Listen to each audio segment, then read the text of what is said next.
Welcome to You with Intention. I'm your host, Cassandra and today we are diving into all things new moon in Scorpio, big transformation, death, rebirth, and really just coming back into our authentic selves before we greet this new year. I'm just like such a fan of this Scorpio new moon. It's so intense. It's so emotional. So many people I know, friends, clients, myself included, are like doing some emotionally heavy lifting right now and dealing with things in different parts of their lives, uncovering things. There's just so much for us to get into. So I'm excited to share that with you. And I don't know, we'll see where it goes. I might even share with you some like really personal updates on what's transforming for me that might affect the content you see going forward. But first, I want to invite you, if you are either local to Orange County or you want to join us online, I'm going to be hosting a gathering tomorrow on 11/20 for the new moon in Scorpio. And it's going to be in person in this gorgeous space that I'm now seeing clients in Costa Mesa. And I invite you to join us. I'll put the links below if you want to grab a ticket. And we also have an online component because I knew that most of you guys aren't local and might still want to get in on this action. So feel free to join us on the online ticket as well if you see this. And so let's get back in. Now that business is done, we gotta talk. Oh wait, one more line of business. I also wrote for my substack all about this new moon. So if you're someone like me that kind of just loves to read and listen and just like immerse yourself in all of the different people's like energies and takes on this new moon, I will put the link for that substack below. I give you the full like kind of download in that, as well as I go through all of the 12 rising signs for my paid subscribers and give reflection questions, what house it's hitting, a ritual for you to do. So please check me out over there. But I wanted to, I feel like different things come out of my instrument when I channel these energy, around illumination and about what's coming out. When I'm doing it for the podcast, doing it for YouTube versus when I'm writing. And also wrote that a couple days ago, and now I'm even like thicker, like right in the energy of this new moon. So for those of you that love to listen to the podcast or watch the YouTube, I didn't want to, have you miss out. And this new moon is a game changer.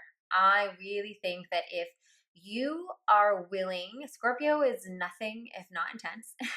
We're doing some deep sea diving here. We are going to that like dark water in the bottom of the ocean where you're like, oh, am I gonna die?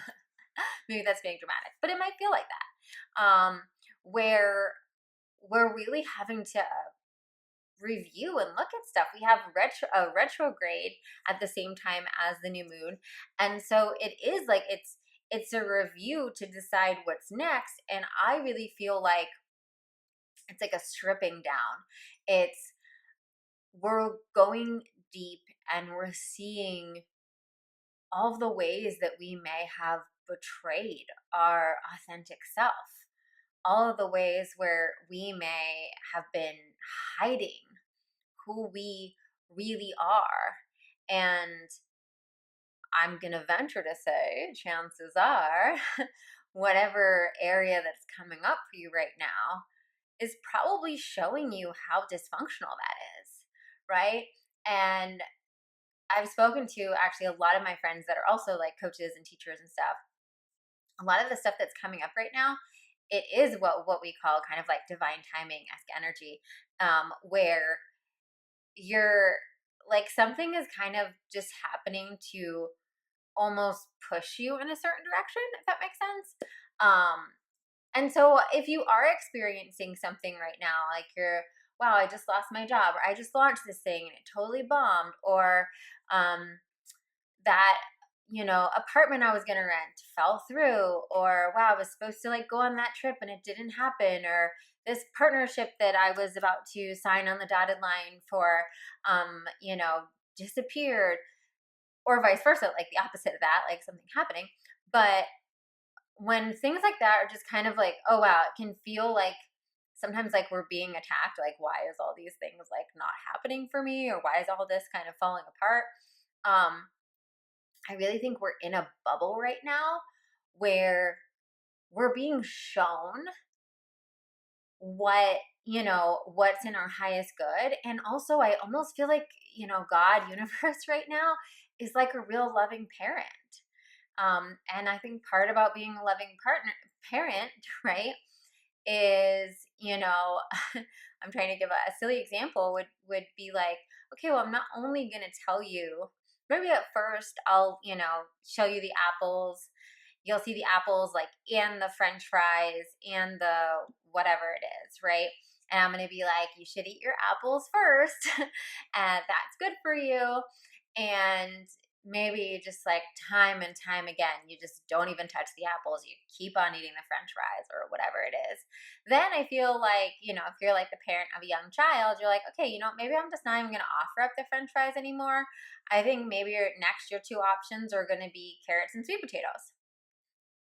Carrots and apples, right? Whatever, right?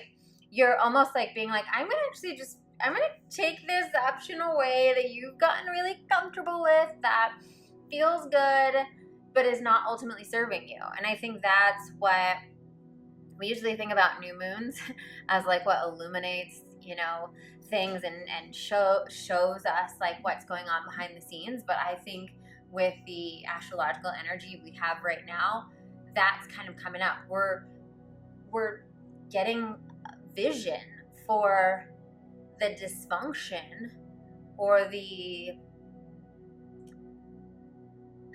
detour, how should I say, a detour that maybe we took.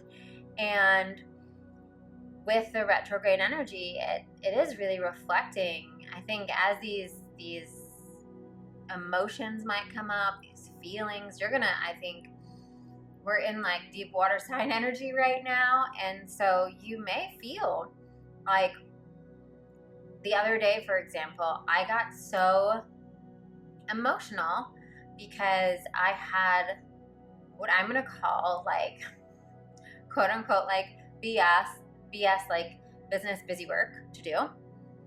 And my son was just recovering. He had been like kind of under the weather end of last week and was getting better all weekend. He was pretty much like on his last day of like, just needed a little bit more sleep and was going to be fine. But he was so attached and really did not want me to leave, even for the few hours, because I had to get this kind of stuff done. And I went and, we got a sitter that he loves, so, it was fine. But he was really upset. He was not happy with me leaving for even those few hours. And I went and I was like doing this kind of like business necessary, busy kind of work to do. And I was like overwhelmed.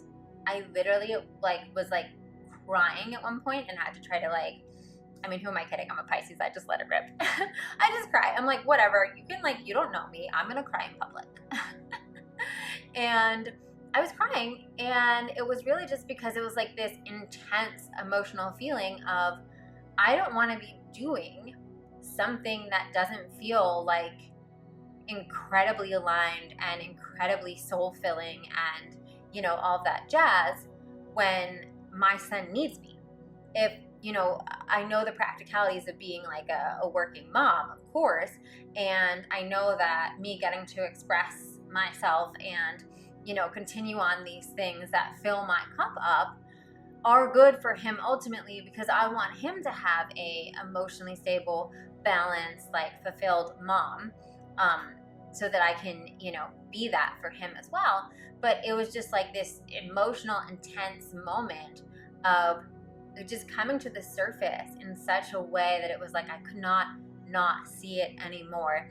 It stopped me in my tracks. And in that moment, I kind of put aside the work for a little bit while I was getting myself together, but also it was like journaling and just really receiving the download. And I recommend that to any of you guys that are navigating the waters right now.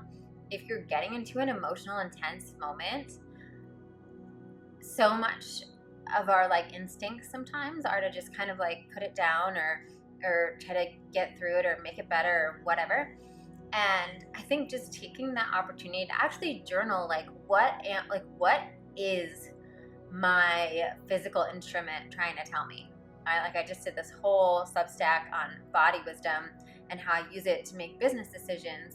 And I feel like that like all connects, right? Like our deep emotions, our feelings, like how we feel in our physical body, if we're exhausted, if we're lit up, these are all guideposts for us, you know? And during this new moon in Scorpio, because we just had a water trine, and now, you know, Scorpio is a water sign, our emotions are going to get stirred up, and they are guiding us. They are trying to bring to the surface and show to us what can be burnt away, so what can emerge. And like I said, I think there's going to be that element of some things that maybe we've kept with us from the past that now need to be reimagined or reprioritized or kicked to the curb altogether. Whenever we're in retrogrades, we always think of like re-words. So it's like revisit, review, release, reconnect. There are positive re-words too, but it's like you're looking back. And also it is that new energy of who am I now? You did what you did in the past, and there's no need for us to like beat ourselves up about, oh my God, like I literally through this energy was going back and looking at the different areas. Actually, we're going to put a pin in that and talk about, you know, the emerging of the authentic self that I feel like is the rebirth that this Scorpio new moon is asking for. But I just want to finish that other story. So my ADHD brain, I'm going to try to wrangle it.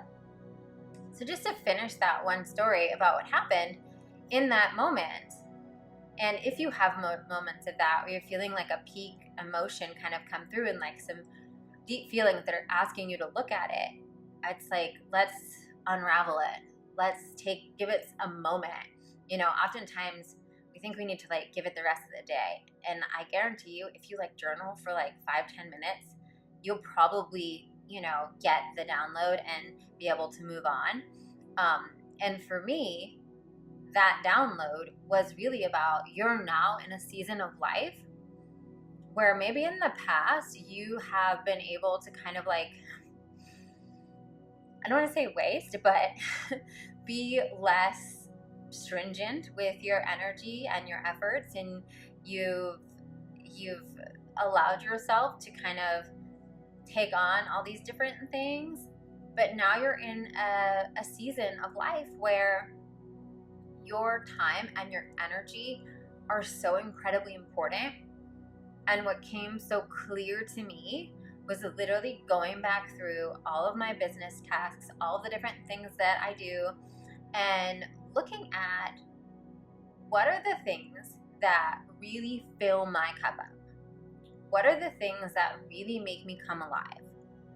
What are the things that are leading me towards that North Star?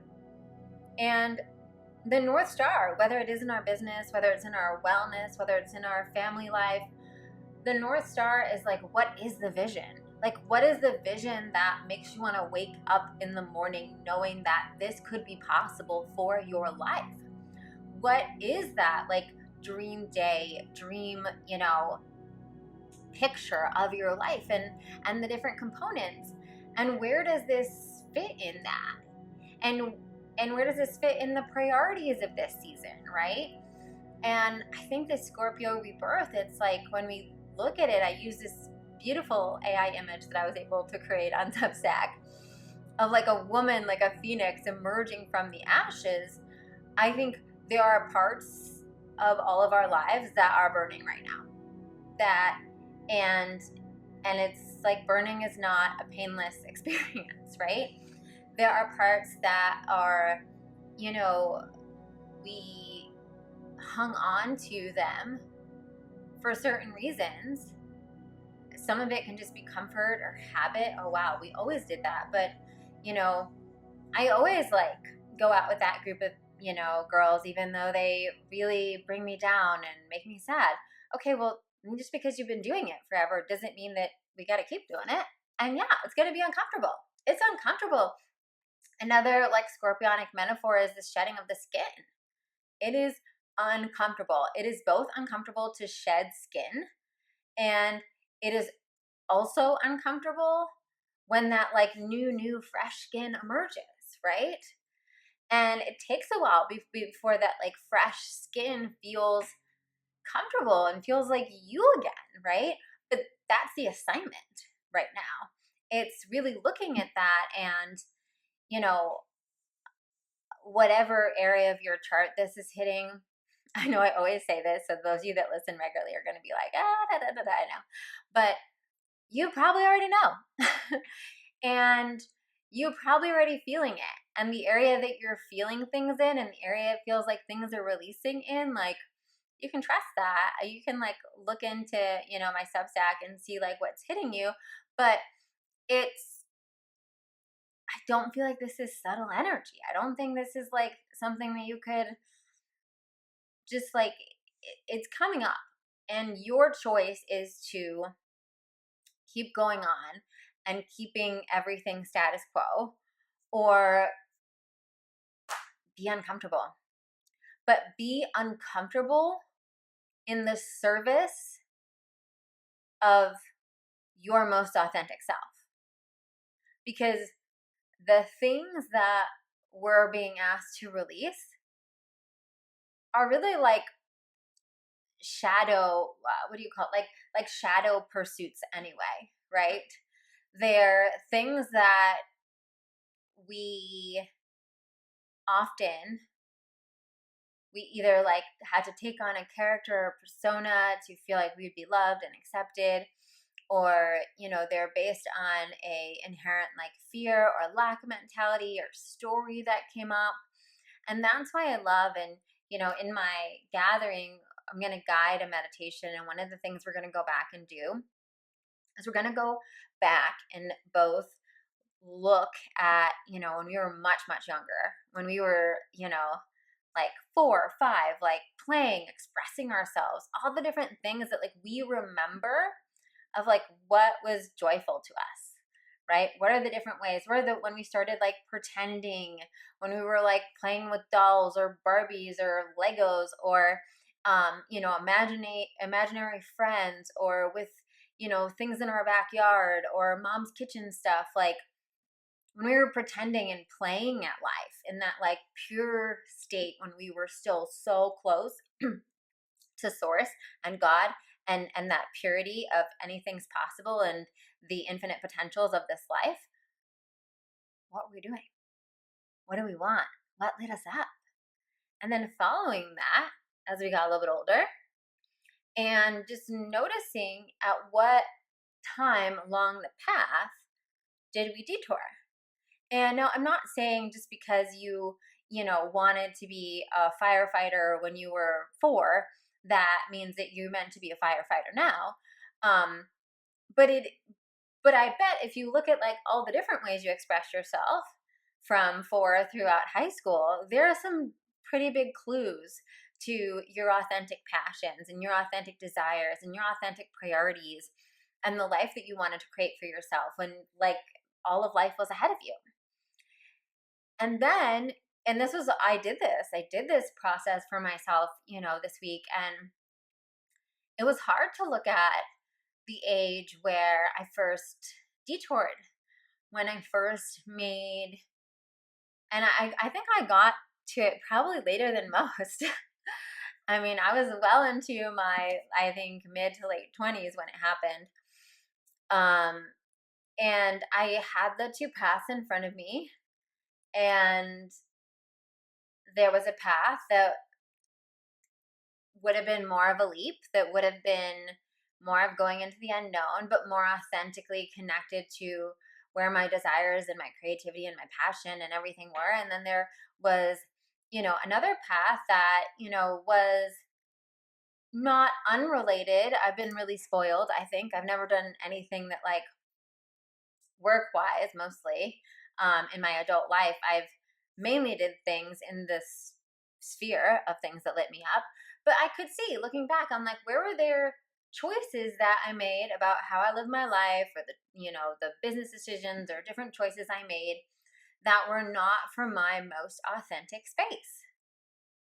And I really, if you can't tell, I think this moon is both, intense and a bit of a doozy, but I'm really grateful for it, because I think if we show up and we do the work here, we're going to be like totally new people going into 2026. And when I say totally new, we're actually going to be the most us we've ever been, right? Which that's the goal. I think our soul came here with the seed of our authentic inclinations and expressions, and our journey in this life is to let that blossom. And there's so many things the world's going to throw at us and society's going to throw at us on any given day to make us scared of letting it blossom and make it feel like it's crazy to let it blossom, or that's like not the conventional path or whatnot. But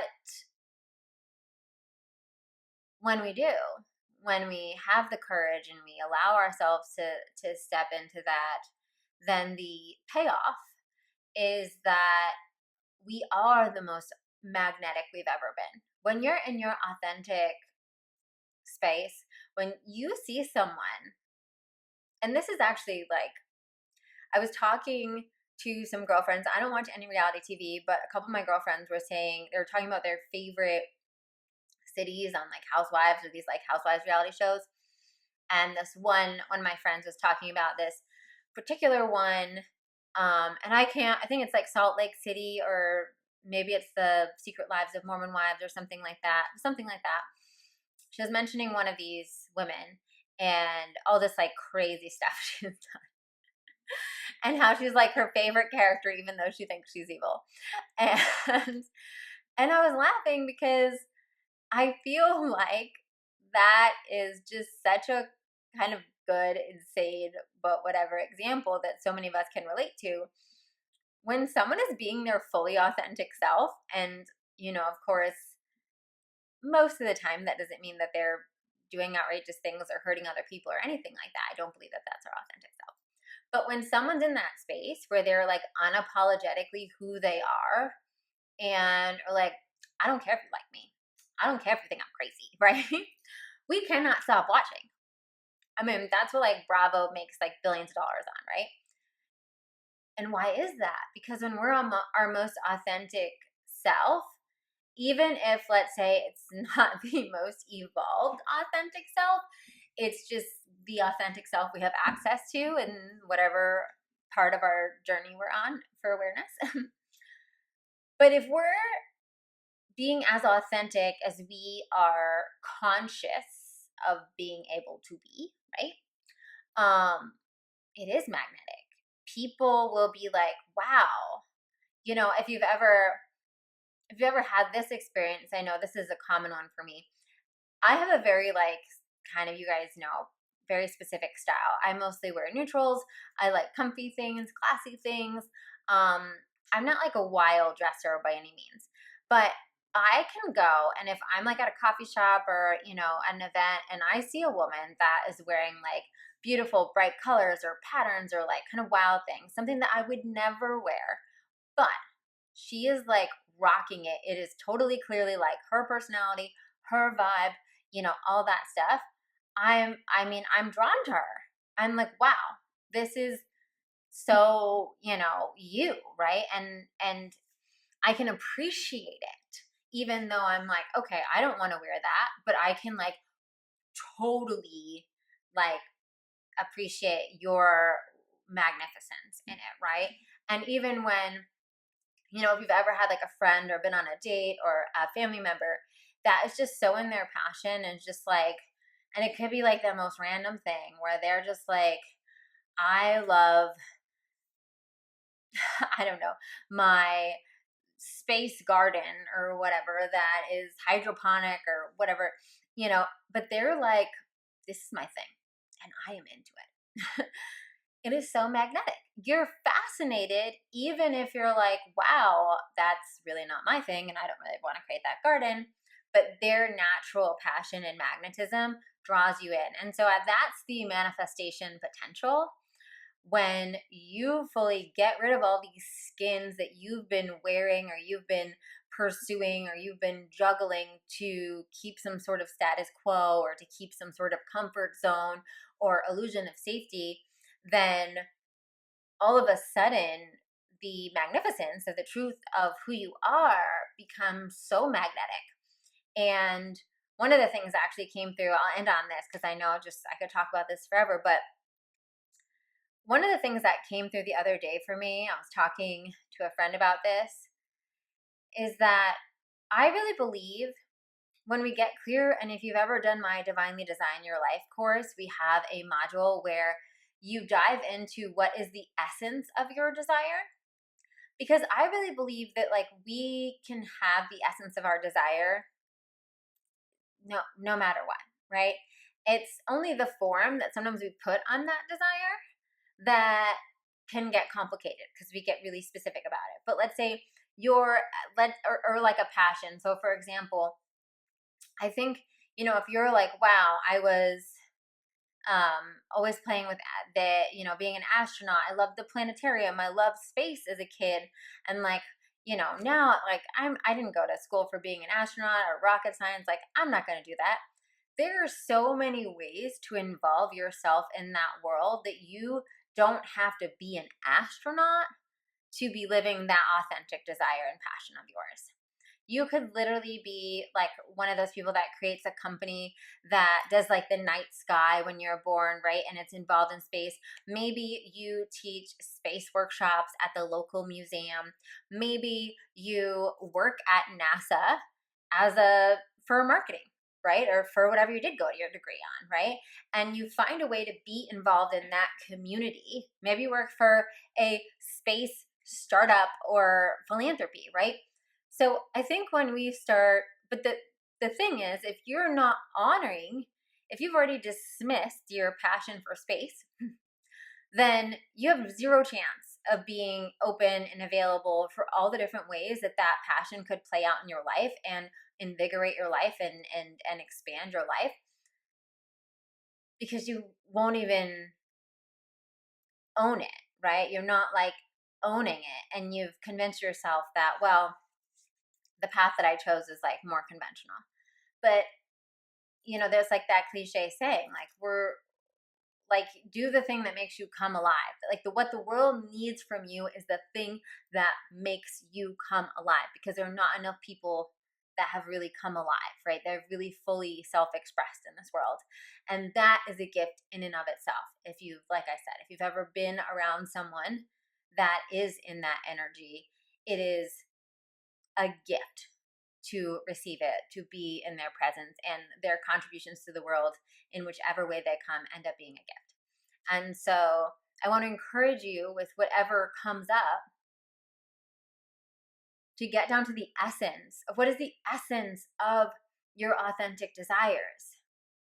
And then open yourself up to the possibility of, once you release all this stuff that's just no longer you, these personas, these pursuits that you don't have to go through anymore, open yourself to the possibilities of how that can manifest.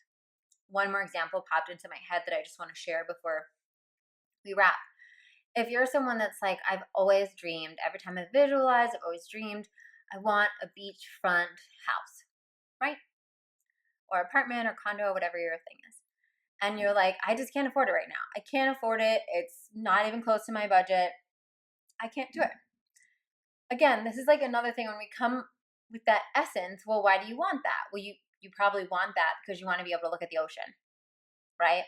And so if you live in a place you can like go to the ocean in a short drive or a reasonable drive, then maybe it is making a weekly date where you just go get a coffee and walk along the ocean or sit on the ocean and journal, right?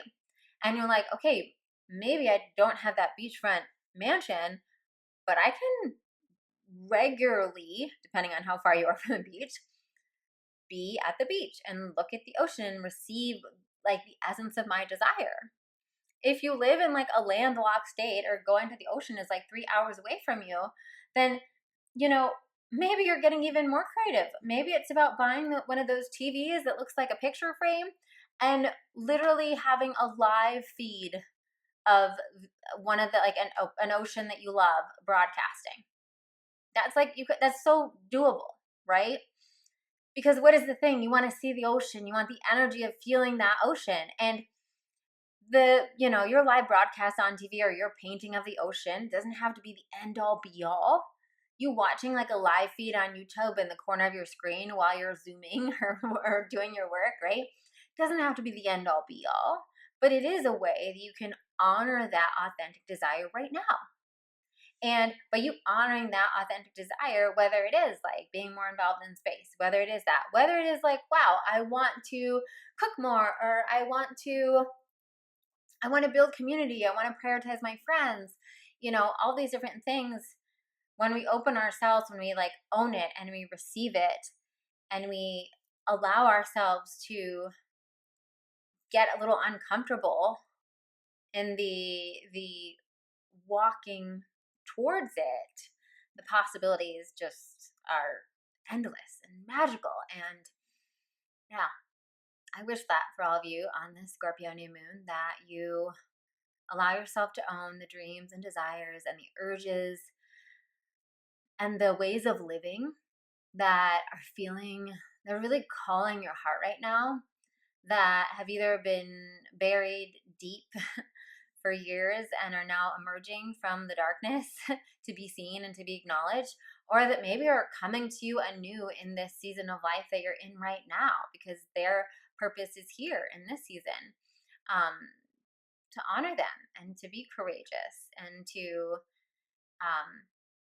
let yourself make that internal choice. Let yourself open yourself to that claiming of that authentic truth of yours, and allow yourself to be guided to whatever actions might come. And sometimes we're just in a period of sitting in the truth and owning the truth of who we are before we get the guidance. But immediately we'll at least be seeing the things that aren't aligned with our authentic truth. So while you're waiting potentially for that guidance of how do I move that needle towards the thing that is my authentic desire, well, the first thing we can do is just start clearing the space of anything that we now know is absolutely not. So thanks for being here. And if you enjoy this podcast or the YouTube, please subscribe and support me. It helps. You leave a comment or a review.